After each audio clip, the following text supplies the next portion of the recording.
عشان تعرف اللي قصادك راجل ولا مجرد ذكر. اهل بيته ما ينفعش ما يلبسوش ضيق، مفاتنهم تبان، لا حريم بيته يعني. حريم بيته ما تلبسي اشارب وشعرة واحدة باينة. حريم بيته صوتهم ما يعلاش لا خارج ولا داخل البيت.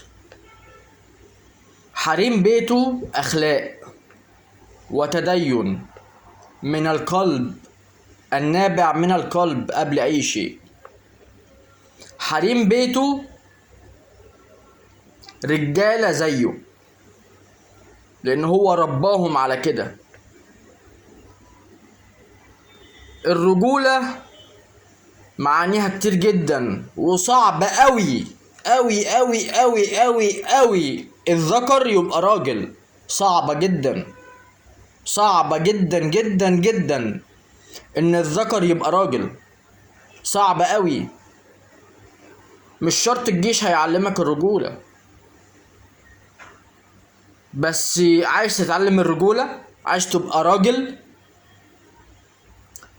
عيش في اسيوط اسبوع. لو ما طلعتش بعد اسبوع راجل قول اللي انت عايزه. ومش اي حد يتقال عليه جدع، يا مصريين يا متخلفين. الجدعنة مواقف، مش اي راجل يبقى جدع. مش راجل ذو اخلاق يبقى جدع، مش راجل ذو كرم يبقى جدع.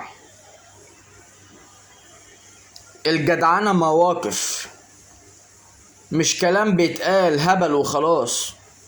الرجولة مواقف واوله بيته.